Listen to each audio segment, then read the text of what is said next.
Bueno, muchas gracias. Perdón porque esto se ha soltado en última hora. Yo soy epidemióloga, como acaban de decir, y quiero agradecer a la Fundación Roche esta iniciativa que me parece muy importante para para acercar el futuro, ¿no? Esto se me ha soltado, pero me imagino que se me oye por aquí, ¿verdad? Luego me lo engancho. Bueno, en este contexto no tengo que hablar de lo que es la medicina de precisión, que es el nuevo paradigma. Esto funciona regular. No sé si tengo que... y que se trata, es un nuevo paradigma, como digo, porque antes teníamos la medicina basada en la evidencia, que es en lo que hemos basado todo nuestro conocimiento y el avance científico en las últimas décadas, pero la revolución genómica ha permitido individualizar cada vez más el diagnóstico, el tratamiento, y ahora también en este momento con la medicina de precisión se pone de manifiesto la necesidad y la importancia de prevenir. ¿Y por qué prevenir? ¿Y por qué incluir la prevención en la medicina de precisión? Pues es una necesidad real porque, si veis, estas son las causas de muerte en un año en el que solo veíamos una pandemia, que era la del COVID, y que realmente en nuestro país causó un exceso de mortalidad de más de 40.000 muertes. Y, sin embargo, como veis, los tumores y las enfermedades cardiovasculares fueron las principales causas de muerte. Y si a eso unimos que somos un país, como ocurre con los países de nuestro entorno, con una sociedad cada vez más envejecida, tenemos además el orgullo de tener una gran esperanza de vida y nuestra pirámide poblacional va a ir envejeciendo progresivamente, teniendo en cuenta cuáles son la natalidad actual. El tema de retrasar la aparición de la enfermedad y prevenirla, si es posible, es cada vez una necesidad más urgente, porque los tratamientos y las herramientas diagnósticas, en la mesa anterior se ha hablado de ello, pues suponen un reto importante económico y logístico. Entonces, bueno, la idea de los PRS, de las estimas de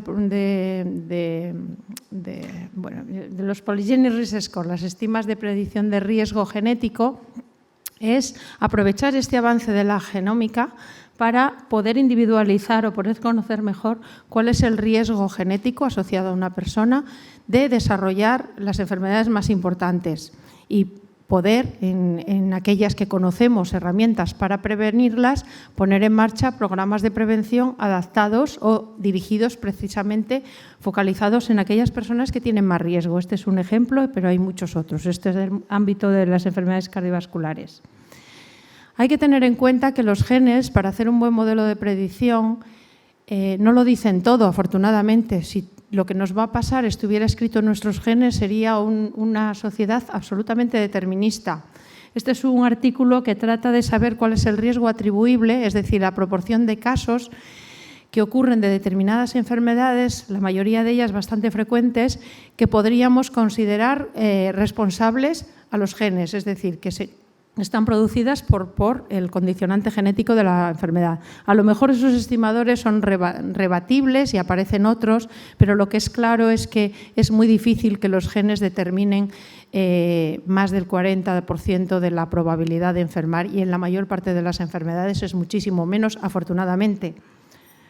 Entonces, para tener buenos modelos de predicción, además de la parte genómica o genética, que es en este momento la más fácil de medir, aunque tiene su intríngulis, necesitamos incorporar aquellos factores, aquellas exposiciones, lo que se conoce como exposoma, que ya ha sido abordado por los informes anticipando, que hacen que esa combinación, esa interacción gen-ambiente, la combinación de cuál es tu susceptibilidad de base con aquellas exposiciones y experiencias que tienes a lo largo de la vida, te hagan mayor o menor propenso a desarrollar una enfermedad.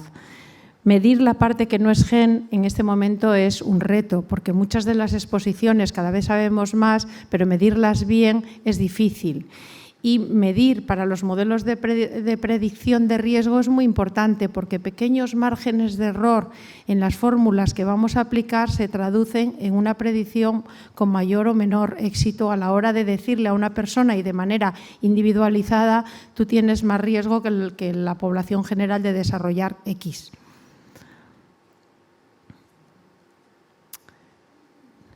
Pero de todas maneras, esto que parece tan difícil, lo vamos a tener ya presente en nuestras vidas dentro de muy poco. Y aquí hay un ejemplo y hay muchos otros de lo que está ocurriendo en cáncer de mama. Yo soy epidemióloga del cáncer o he sido epidemióloga del cáncer de mama.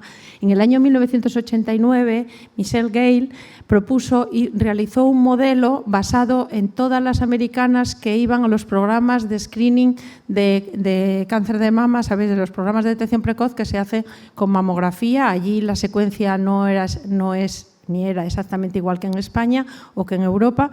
Y a partir de esas mujeres detectó, utilizando los factores de riesgo conocidos en ese momento, que son factores reproductivos y la historia familiar, propuso un modelo que curiosamente nunca se utilizó para adaptar el screening, la detección precoz, a las características o al riesgo basal de las mujeres, pero sí se ha utilizado, por ejemplo, en los estudios de quimioprevención para captar a mujeres que tuvieran un riesgo mayor y ofrecerles un tratamiento que pudiera retrasar o evitar la enfermedad.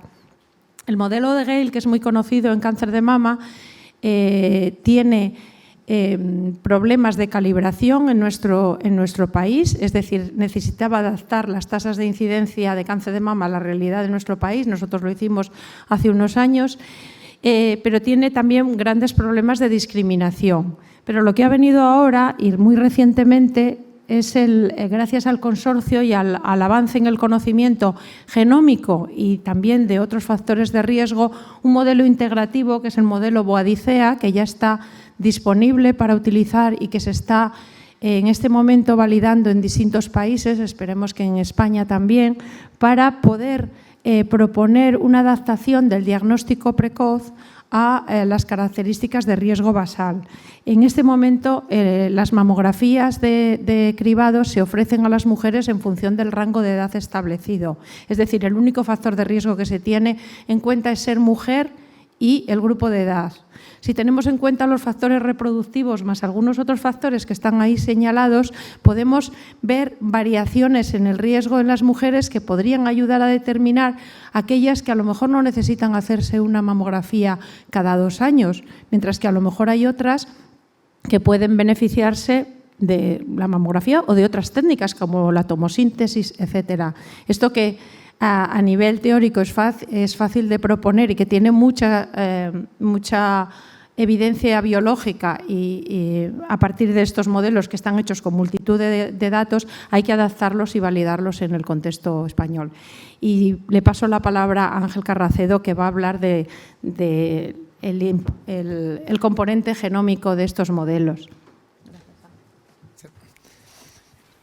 Muchas gracias, Marina y Joaquín. Y buenos días a todos. Bueno, primero también quería agradecer a la Fundación Roche todo lo que está haciendo con todas sus iniciativas, pero particularmente por toda esta iniciativa de Anticipando la Medicina del Futuro.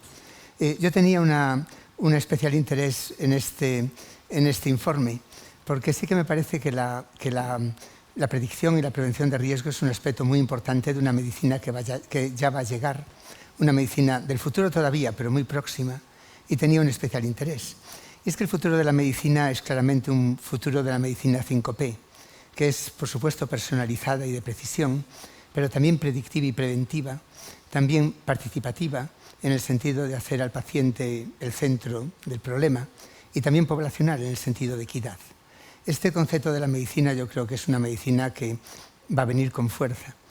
Pero la medicina personalizada es una medicina progresivamente cara, porque si hay que repercutir el precio de un medicamento, el desarrollo de un medicamento en un grupo más reducido de pacientes ligados a biomarcadores es lógicamente más cara.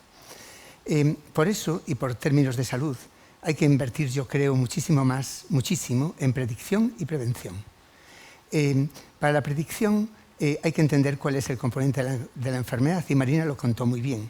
La enfermedad tiene un componente genético y un componente ambiental, que más o menos es el 40 o 50% del componente genético. No siempre bien conocido. En algunas enfermedades el componente genético se conoce bastante bien, en otras bastante mal. Y también depende mucho ese porcentaje del tipo de enfermedad. ¿Cómo se conoce, cómo se captura el riesgo genético? pues es importante para entenderlo que prácticamente toda la enfermedad siempre tiene dos cosas en su riesgo genético. Un porcentaje habitualmente pequeño de genes que no funcionan, de enfermedad genética, más mendeliana, que eso se recoge con estudios de secuenciación de nueva generación. Pero un componente que es siempre en el conjunto de la enfermedad común más importante, que es de variación común.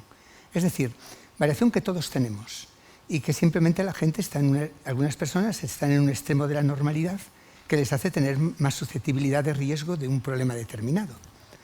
Eso ya se captura de otra manera y se captura con estudios que llamamos estudios de GWAS, que son estudios de asociación en el que se recogen pacientes y controles y se analizan miles y miles de individuos porque tenemos que analizar variantes que se asocian al riesgo con muy poquita probabilidad y para tener con riesgos relativos muy pequeños, y para eso necesitas números muy altos, y por eso hay consorcios en el mundo de todo, consorcios nacionales, consorcios internacionales, de todas las enfermedades comunes y de muchísimas cosas. Los estudios de GWAS nos están permitiendo encontrar variantes comunes que se llaman SNPs asociadas al riesgo de enfermedad, que también permiten además identificar potenciales dianas para fármacos y otras cosas, y también nos permiten poder entender cada vez mejor el riesgo genético.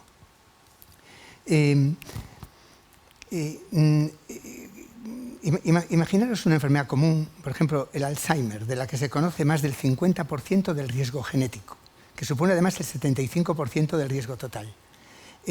Tenemos los SNPs que están asociados a riesgo y podemos entonces construir, sumando todos los distintos SNPs que están asociados, unos a favor de la enfermedad, otros en contra, un valor global de riesgo poligénico, que, como bien contaba Marina, siempre hay que unirlo para tener eficacia en la predicción con riesgo ambiental, con riesgo epidemiológico, con otros datos clínicos.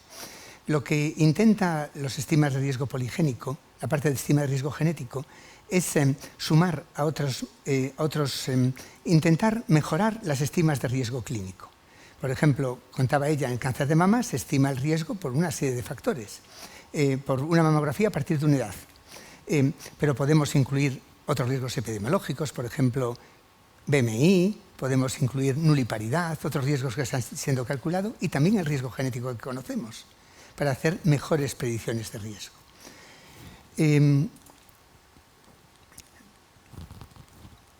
Esto no me pasa ahora.